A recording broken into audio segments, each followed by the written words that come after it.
Those of you staying here in the auditorium, let's head over to Romans chapter 14. Also, stick a finger in 1 Corinthians chapter 8. While you're doing that, and somebody kindly might walk through and hand out notes, let's do a little bit of a survey. Name a kind of house you don't want to get stuck in. A haunted house. The outhouse. Okay. Jailhouse. Oh, you guys are good. Some of you have been there, I take it. Okay. Here's what the survey said. The outhouse was there, a glass house, a drug house, a dog house, jailhouse, and a haunted house. Here's one for you. Name an activity that it's easier to do when it's windy. Fly a kite. Fly a kite. Guess what number one answer is? Fly a kite. Okay. They got it from Mary Poppins. No, oh, what other things? Sailing. What's that? Raking leaves. Depends which way the wind's flowing, doesn't it? Yeah. How about doing clothes, drying clothes, surfing, sailing, and then number one is fly a kite. Name the most popular musical instrument kids want to learn to play. Drums will be up there. It's not number one. Recorder's going to be up there, but it's not number one. Piano's going to be up there. Violin, trumpet, guitar's up there. Okay, here they were in the order that was given, okay, that the instruments that are most popular here in our time in this area in 2023 was the survey. Here we go. Name a state that has a lot of sports teams. California, Pennsylvania, New York. Yeah. Here's what they said. Illinois, PA, Texas, Florida, California, number one was New York. And name something you put in your car just in case. Jumper cables will be there. A blanket, I don't know if it's there. Okay. Shovel. Yeah. Oh, you said a birthday kit? First aid kit. They sound the same. They sound the same. For me, I need the birthday kit because if I find out I forgot it. Okay, that's jumper cables will be there. Anything else? Yep. Here's what they said. Flares, gas can, jumper cable, spare tire, first aid kit, water, food. Number one was coins. This was 1960 survey. Okay. Question is, phrases that people use a lot, attribute to the Bible, are they really there? Spare the rod, spoil the child. Is it in the Bible? Phrased. So is this in the Bible, the phrase? No, that's Poor Richard's Almanac. Yeah, Ben Franklin. God helps those who help themselves. Oh, you guys are good. I have escaped by the skin of my teeth.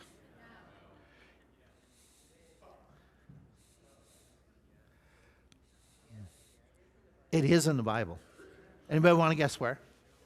Job. Yeah, there you go. Money is the root of all evil. The love of money, yeah. Cleanliness is next to godliness. No. Okay, just as once saved, always saved. No, not the phrase. Like a drop in a bucket. Now you're not sure. Okay. Scott, is it in the Bible? Where? Do you remember the chapter you did your devotion thing with it? You're right. Yeah, he did the devotion at the deacons meeting and talked about this concept, how nations are like a drop in the bucket. God works in mysterious ways. Yes? No.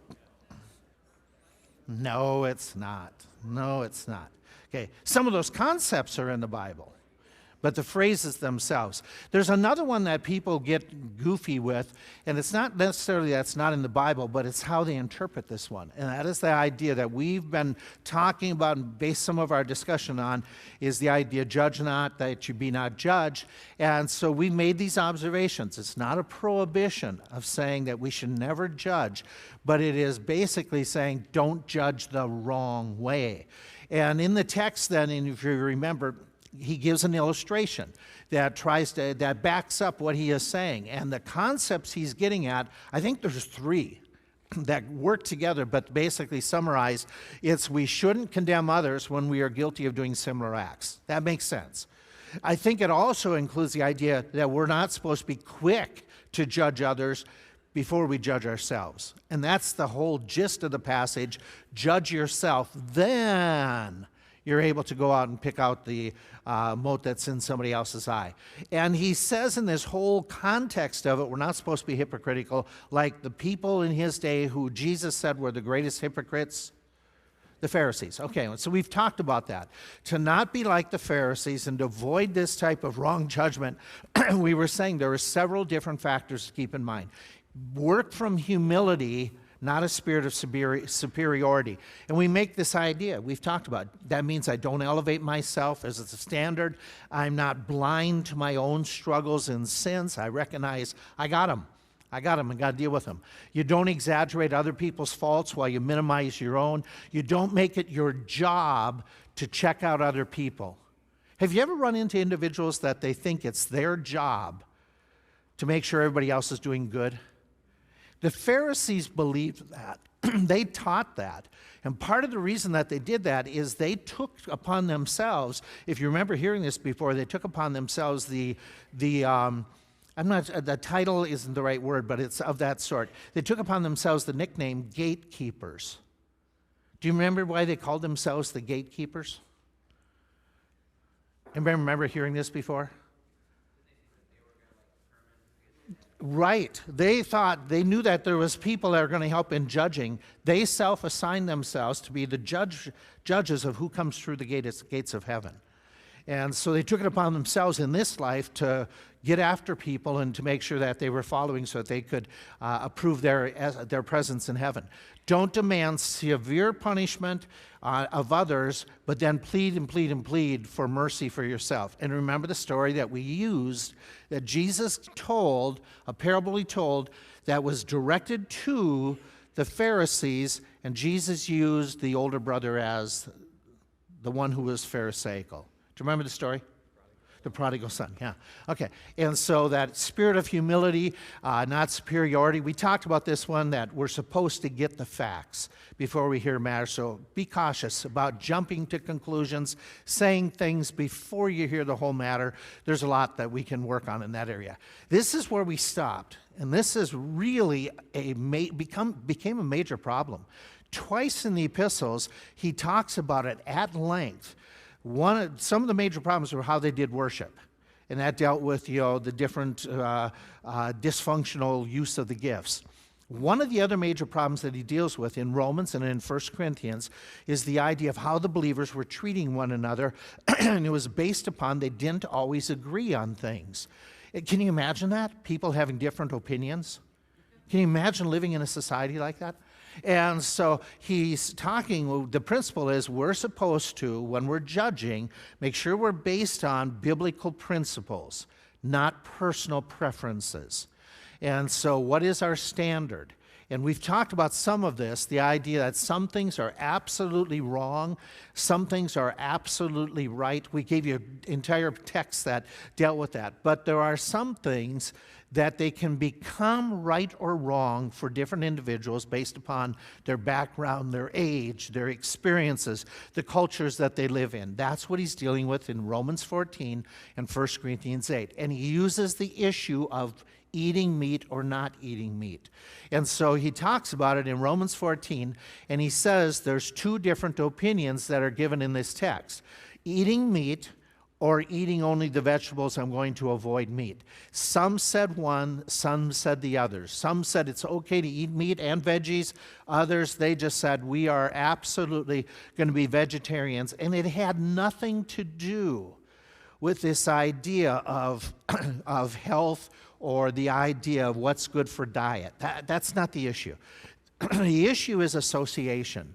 Remember the account in the temples that they had there. They made their sacrifices, and the priests, they would take what was given as far as the animal. They would sacrifice part of it, but the priests could take some. The Jews had the same thing. The priests could take some for themselves. But in the pagan temples, they took what was sacrificed and they made it into the meat market, and they would sell it. So people are saying, if I eat the meat that was offered to Apollos, then I'm worshiping Apollos. I'm associated with that. And Paul's big argument in Romans 14 is the meat is nothing. The meat hasn't been changed. It's still the same molecular structure. There's no issue. But he's going to give them the idea that he says you still have to determine for yourself what you want to do with this matter. In fact, 1 Corinthians 8, he uses the meat issue as an illustration of talking about, and look at the passage if you have, again, you have your fingers in both passages, Romans 14, 1 Corinthians 8. He says, take heed lest by any means this blank of yours becomes a stumbling block. What is the blank? Your liberty.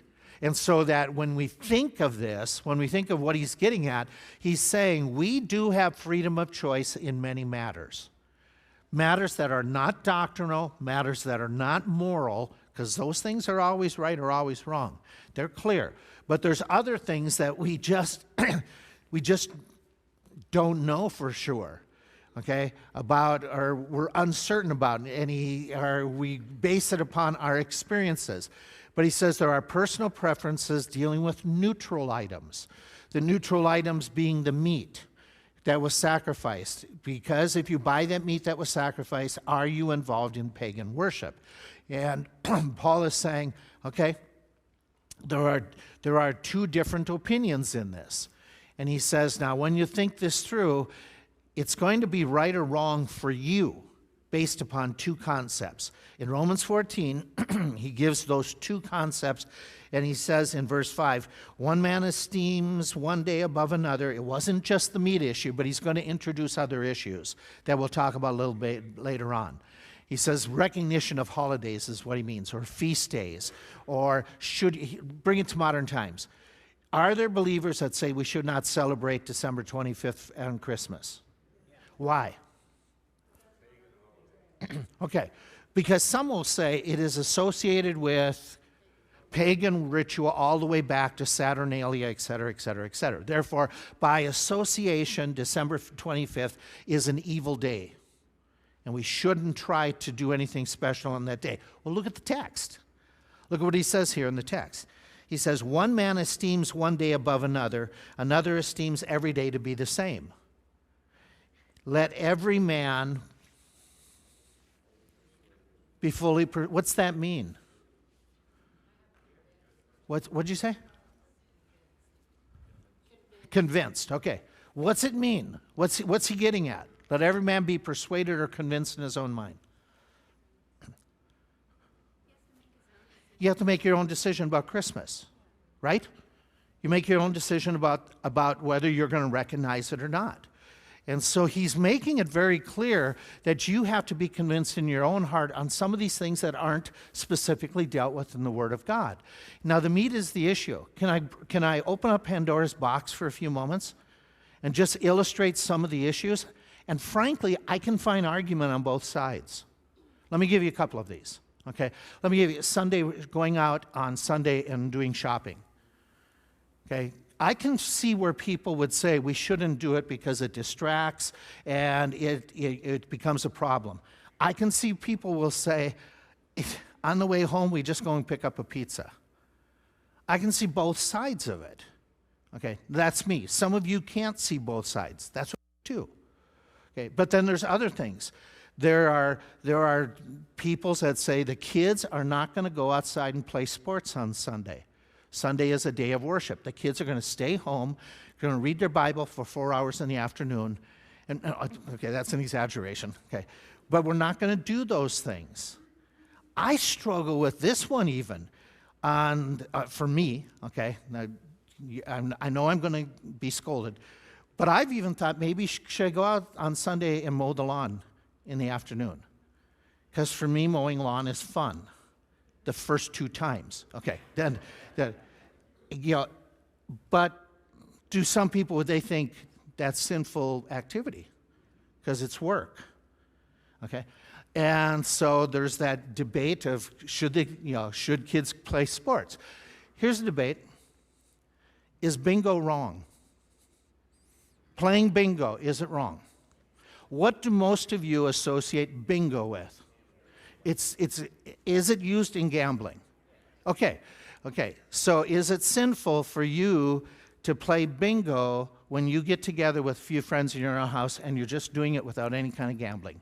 Is that wrong? Some of you would feel very, very uncomfortable doing that.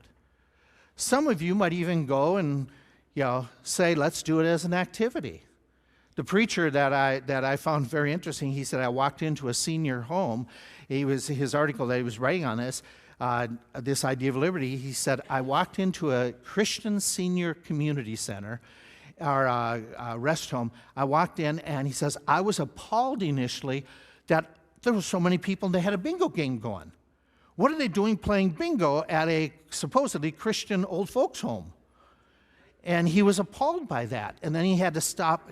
Okay, let me throw one a little bit further. Playing with a deck of cards. This week, I have read articles that one says you can use the deck of cards and show and encourage occult worship because there's occultic association with the different characters and symbols. I read another article, you can use the deck of cards in your gospel witness.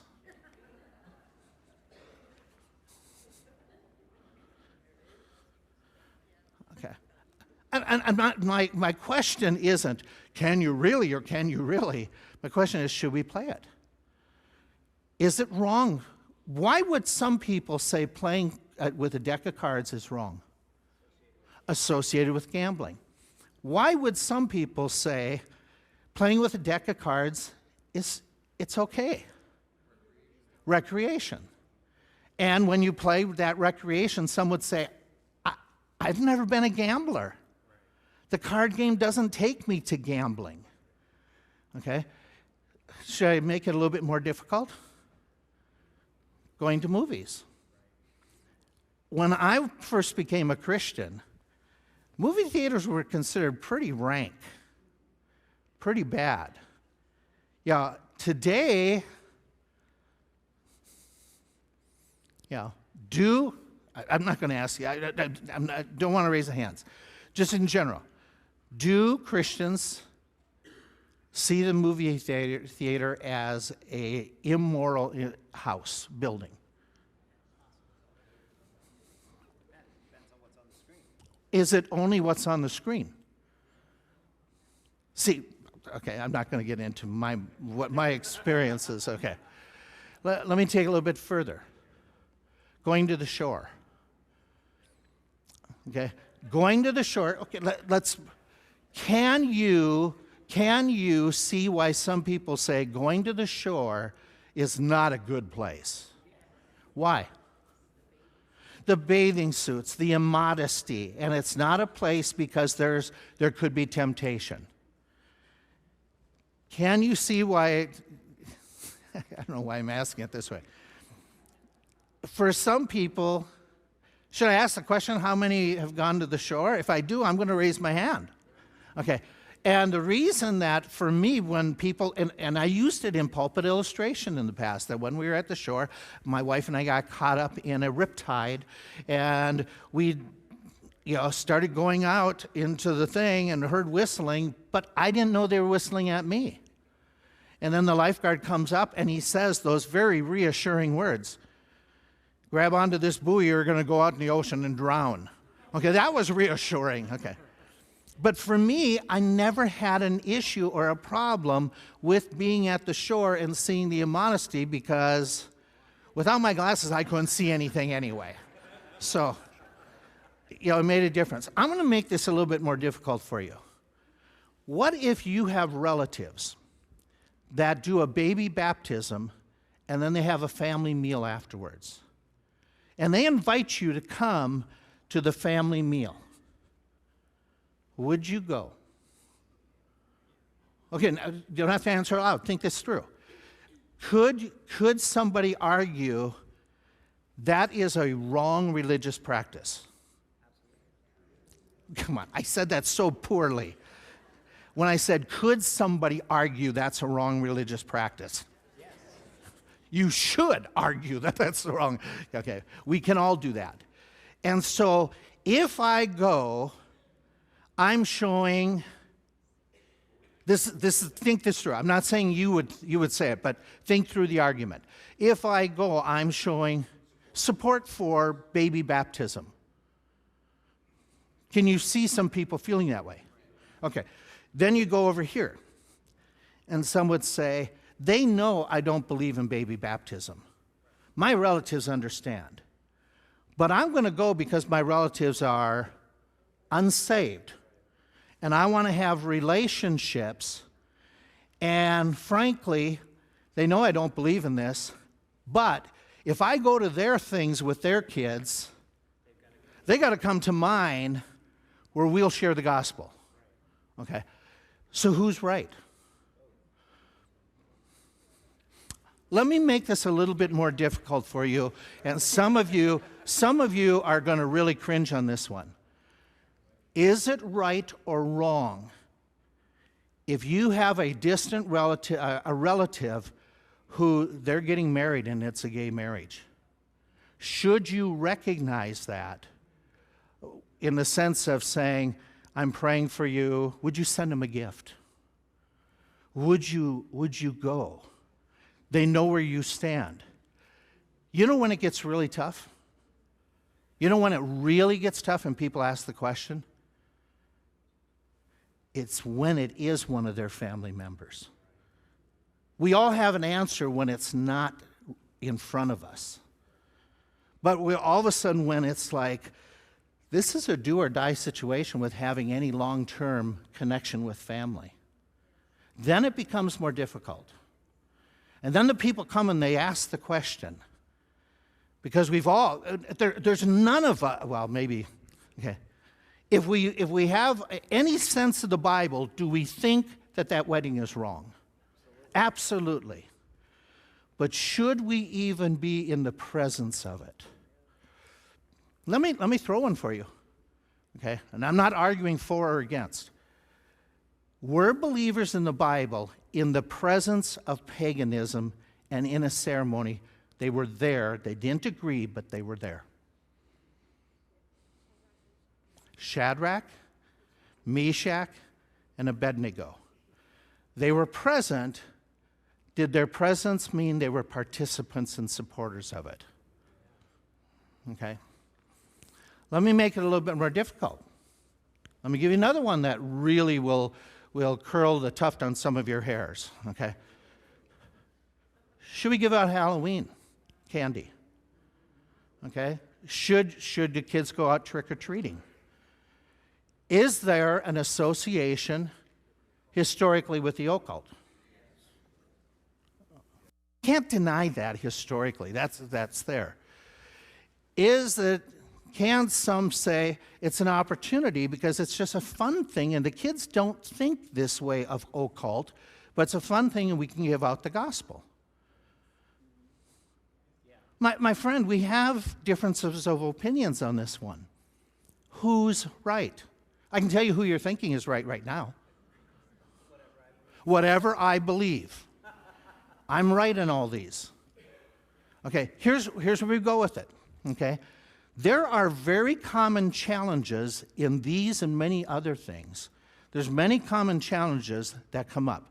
Some of the challenges go this way. It is really hard to be rigid and consistent in some of these areas. And we're tempted, in our preference, we're tempted to say, okay, I'm going to hold to this, but all of a sudden, we're not sometimes as consistent. I'll give you the illustrations. My kids are not going to go out and play sports on Sunday because that's a distraction to focusing on the Lord. But I'm going to watch the Vikings play the game. I'm watching the Vikings play the game. You're watching some other loser team, but I'm watching. I think it's wrong to go shopping on Sunday, to go to the store. But I'm going to shop online. Okay? It is wrong to go to the movie theater and watch movies and support the movie industry. But I'll watch the same movies at home. Is it possible that we struggle with consistency? Okay, we do. We are tempted to universalize our standards and say, if anybody's as insightful as me, they'll hold to the same standards.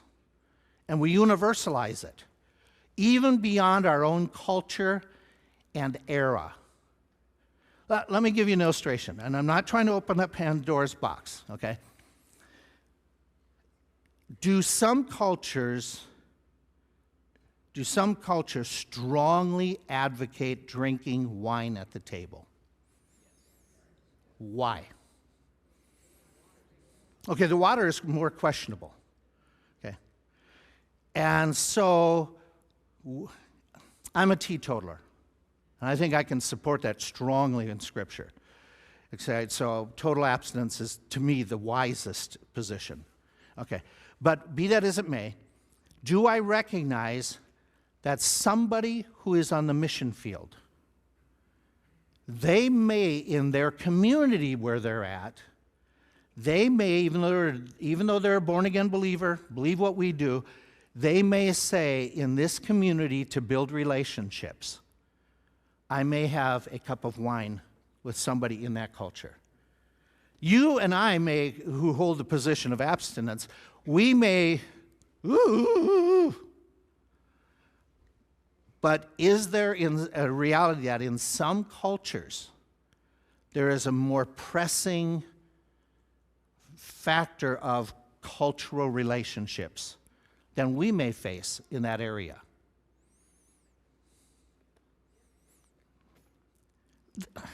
What I'm getting at is there more pressure in a European culture to have wine than there is in an American culture?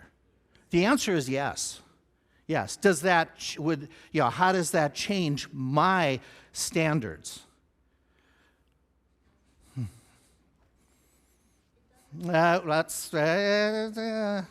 Okay. We tend to use our standards as the measuring rod for other people. If they're spiritually mature, they hold to what I hold in my culture. If you think this isn't a temptation, then you misunderstand 1 Corinthians 8 and Romans chapter 14. Because that's exactly what was going on, is people were saying, I'm spiritual because I eat meat. And you immature people, you can't eat meat because you're not as mature as I am. And the other side was saying, you're not as mature as I am because you don't separate from the world the way I separate from the world. So is there a temptation that we use some of these as measuring rods to other people's spirituality? You just went through it in your mind when I said, what about the missionary who would have a cup of wine? Some of you thought this. I would never support that missionary. And in the Bible, does wine become one of the topics that Paul says we have debates about? It's in this chapter. It's in this chapter. We're going to get to that next week, okay? We often avoid and belittle others and their preferred standards or liberties that differ from ours.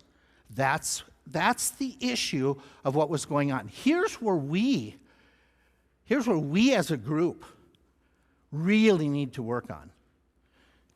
We tend to insist on practicing our liberties without taking into account how it might impact impressionable believers. The reason I say this is because we've got something that really twists our thinking, that gets us to really say, my liberties, they're mine. And we're bombarded with it because we live in what culture? The American culture. And what is the American distinction? We've got freedoms. Do you want to see it in action? Go back 2 years ago. COVID. Did it split churches? All about liberty. We'll come back to it. I'm opening Pandora's box. I'm going to come back to it, though, after a little bit. So he's saying you better be convinced in your own heart. Then he says the other criteria here is if to say, okay, is it right or wrong, is when he talks about in verse 15, if your brother be grieved with your eating meat, destroy him not. So he uses two phrases. That we aren't supposed to do what to a brother? We're not supposed to grieve that person or destroy that person. What in the world is he talking about? 1 Corinthians chapter 8 helps get some insight into it. 1 Corinthians chapter 8 says, if meat makes my brother to offend, I will eat no meat. Then he goes a little bit further and says this, take heed lest by any means this liberty of yours becomes a stumbling block to them that are weak. Now, some of you have more modern Bible translations that don't pose as much as a difficulty as the King James did on this one topic, because I get nailed on this one. If meat make my brother to offend. And so I'm going to remove us from present day, so I'll take you back a few years. A few years ago, we started using screens. One of the reasons that I started using screens more and more in the service was not because everybody else is doing it, but because if you haven't noticed, I talk fast. And people were making more and more comments that they're not able to keep up. And all of a sudden, this tool came up. And instead of people getting hung up on hearing me and getting the right words, it was a whole lot easier if I put my outlines on the screen. And that way it's going in the eye gate as well as the ear gate. And so I did it as a tool to help you to keep up with what I was trying to say. But man of days. When we did this, I got quoted Old Testament passage. You shall not make graven images. And on a regular basis, I got stopped before I could get out these doors here. On a regular basis, I got stopped by an individual who would say, this offends me that you're using the screens because you're putting up graven images.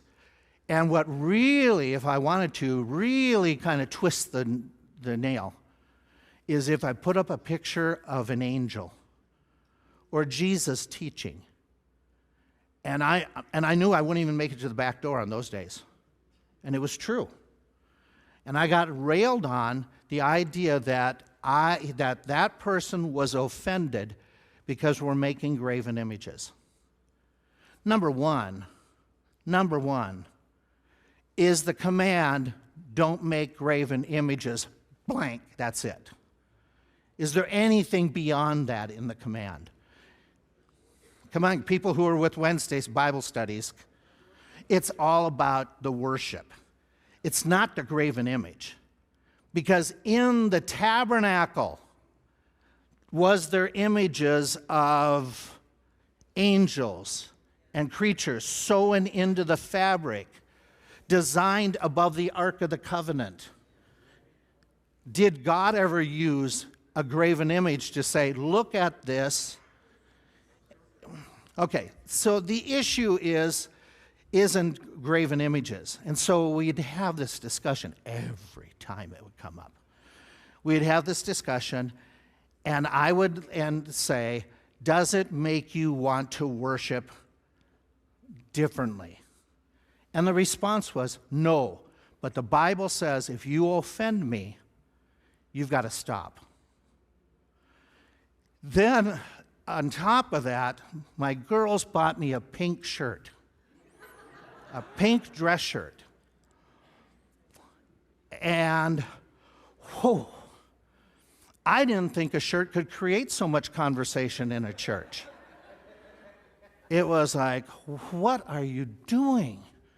Are you now going to preach gay is good? Because I wore a pink shirt, and I was told this. If it offends me, you've got to stop wearing that pink shirt. Is that what the text said? Okay, let me walk you through this. Go back again. If meat make my brother to offend, I will eat no meat. Now, walk this forward with me, okay? Consider these facts. Is there any character in the Scripture that we admire immensely and want to mimic who did things that offended people, that upset people? Who are you thinking of? Like when? What'd you say? Every day, yeah, he was twisting the knot to the Pharisees. In what areas did they get bugged by him? Healing on the Sabbath. He claimed to be God. His statements. Eating with sinners and publicans. Okay? Which, by the way, I could have put that up as one of the issues that are, should we ever eat with an unsaved person? So my point is this. Jesus did many things that upset the people. Those are there. Did he do things that upset his disciples? Like what? What'd you say? I'm going to go to Jerusalem, and Peter pulls him inside and says, you're not going there. And Jesus turns and says, okay. So there's cases that that he upset, and he did things that he upset his own disciples. Okay, so if we say the criteria for deciding what we do is based on I can only do what pleases everyone else. Okay, you know how stupid this gets, okay? Because if that's our spiritual, biblical criteria, I can't upset anybody. Then, what? We can't give out the gospel. Yeah, right, we hide in the corner. Then we cannot say you're a sinner. We cannot say this is wrong to do based upon Scripture. If that's our criteria, if we try to live up to that, we'd go nuts. That everything we have to do is based upon pleasing people. Think about it. If that's the case, then I have to let whoever wants to speak in tongues in this service. As many as they want. Does that go against Scripture? We have to baptize anyone the way they want to be baptized. Are you serious? That cannot be what this text says. That whatever offends somebody, we got to stop doing. That cannot be the idea. Would you agree with me? So it means that the word offend has a different connotation back then than what it does in our current society. So here's where we go with it. The proper translation of 1 Corinthians 9, I think it should be 8:13, isn't it? Yeah, 8:13, excuse me. I didn't even catch it till now. So we're at that last verse. I want you to catch a couple things there. Wherefore, if meat make my brother to offend, I will eat no flesh while the world stands. Number one, okay? Let's decide what word is there. The original in all of our translations is going to be the same, but our English may have variation. I have to offend, if it makes my brother to offend. What do you have? To stumble? Cause to sin? Stumble? Okay. So where we go with this is this, okay? If my meat makes my brother to, this is the way people state it, but it's not what it says. I've changed the verb. You know how we said before people have phrases that really aren't in the Bible? This is the concept that isn't in that passage. If meat makes my brother to be offended, it's not a passive verb. It's not something that we do to that person in that sense. The word that's used in the original is scandalazo. Anybody get a sense of what English word might be there? Okay. It means to fall, to stumble into a trap, into a snare. Well, you understand what he's talking about. Spiritually, you're wise enough, fall into sin, some temptation. That's what he's talking about. The structure of these words makes it clear that the idea is to avoid anything that causes the weaker brother to do something with what you've demonstrated, what you've done. It causes them to act, to make a decision, not just to say, that offends me. It causes them to stumble into sin. Okay, does my wearing a pink shirt cause you to go out and practice gay sex? I got to tell you, that person's eyes were like, what? How could you even imply that? Because that's what the text is talking about. The text is saying if my pink shirt causes you to offend, causes you to do something. Seriously, people, how many pink shirts do that? Okay. So this idea is in the context, in the setting, and I want to take this a little bit further. Don't eat temple meat, Paul is saying. If a weaker Christian then thinks it's, by the way, did you see something that's there? That person who kept rebuking me considered himself stronger in the faith. What did Scripture say? Yeah. Not that I need to, argue, I'm stronger than you. I thought what I said was enough. Don't eat in the temple meat if a weaker brother thinks that it's okay then to participate in other stuff of that temple that is pagan. So all of a sudden they're drawn into it. We understand that to a degree. Here's our problem. We don't have people selling meat out of the temples. That's not our culture, is it? I mean, have you ever bought meat here in Lebanon? Does Laudermilk have a temple to a pagan god that that people drop off the meat? I've never seen that. So this seems a little bit foreign to me and seems kind of nebulous to me.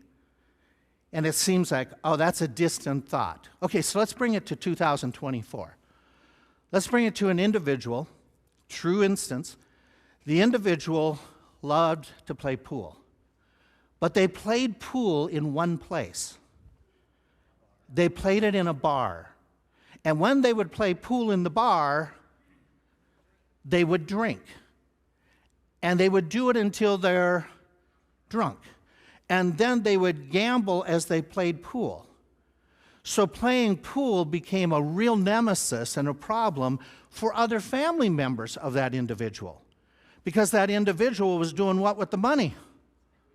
He was drinking it, gambling it away, playing pool. My question to you, is a pool table innately, inherently sinful? So the 8-ball can't, you touch it, it doesn't corrupt you. Okay, right? Right? Is that what we're saying? As soon as I grab the cue stick, okay, I'm not demon possessed. Would you agree with that? Okay.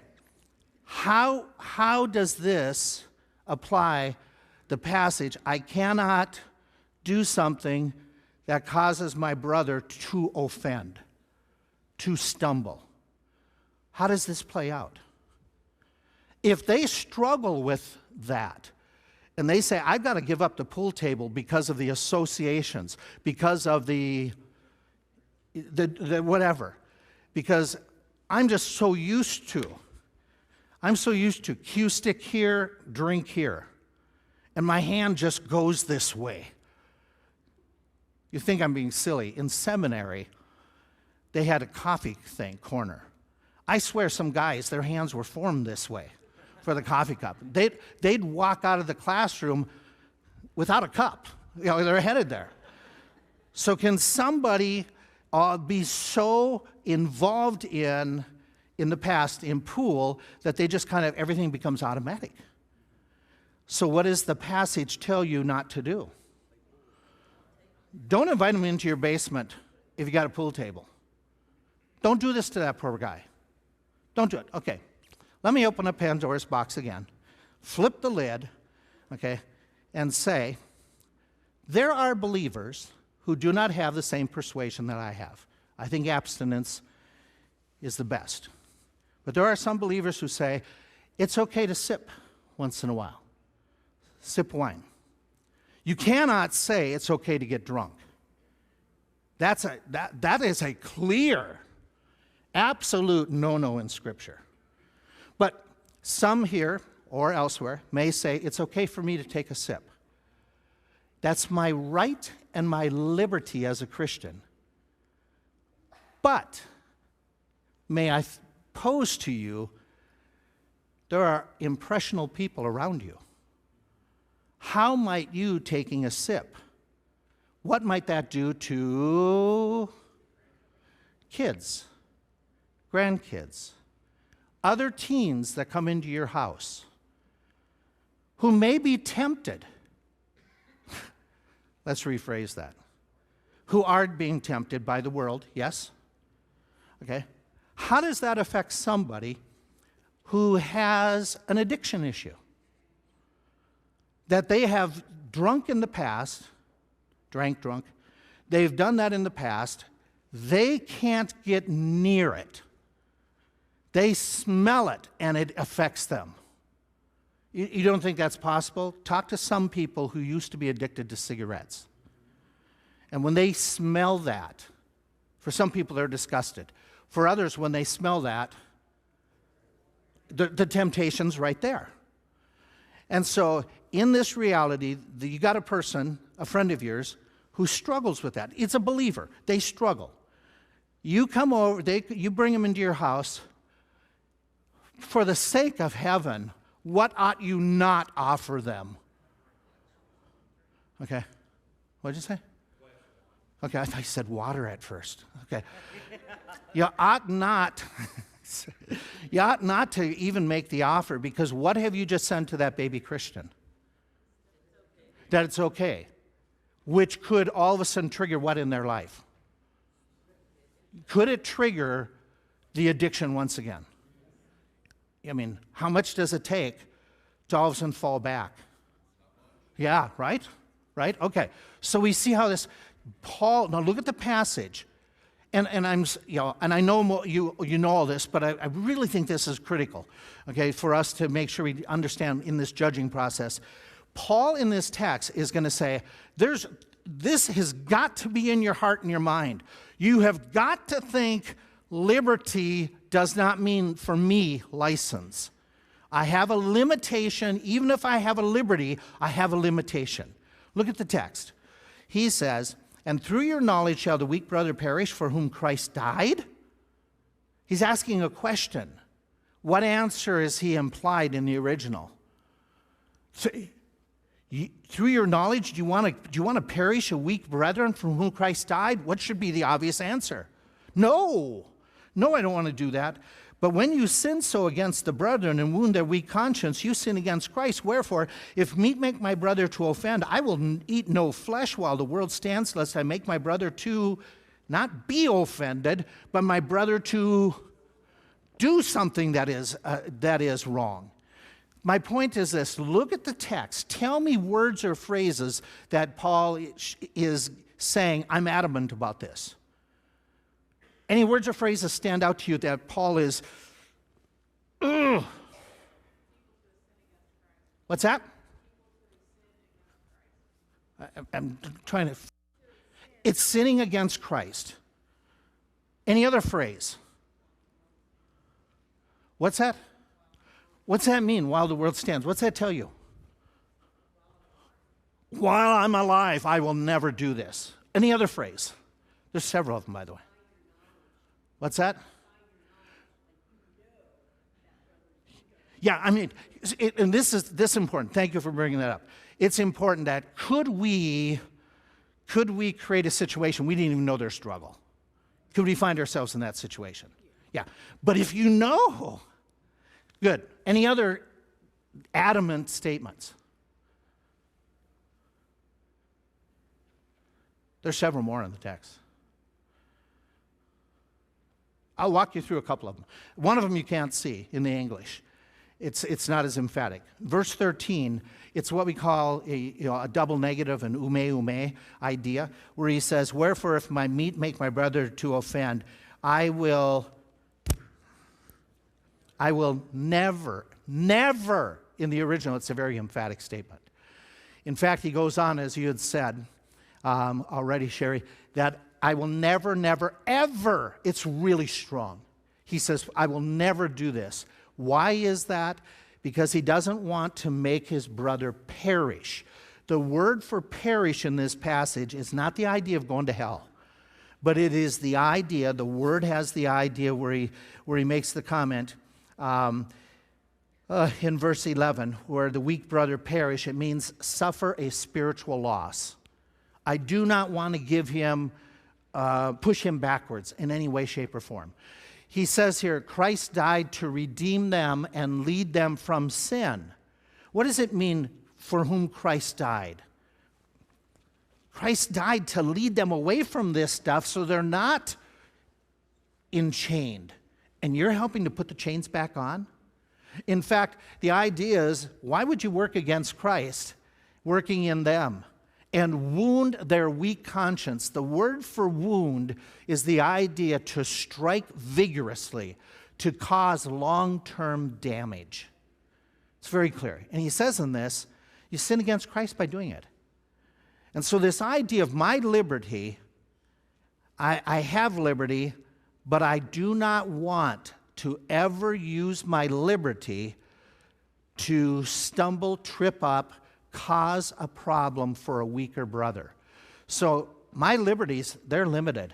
And again, this is a battle for us. Because as Americans, when do we say our liberty ends? In our culture, aren't we in a liberty war right now, culturally? Yes, politically? Okay, we're in a liberty war. And so we can transfer our liberty focus, freedom focus, my rights as an American, and bring them right into the church. And by the way, you and I both have the right to go shopping or not to go shopping on Sundays. We all have that right. We have the right to go to a movie or not to go to the movies. We have those rights. I have the right, the liberty, to mow my lawn on a Sunday or not to mow my lawn on a Sunday. I have the liberty to wear a pink shirt. I almost grabbed it this morning, just to try to twerk somebody. I have the liberty to wearing pink shirts or not, okay? But if it causes somebody to fall into that sin, not to say, I don't like pink shirts. That's not the issue at all. To that we say, grow up. Okay? But if it causes somebody to stumble, give up. Then I need to give it up. So, there's so much. I have the liberty to stop or not to stop.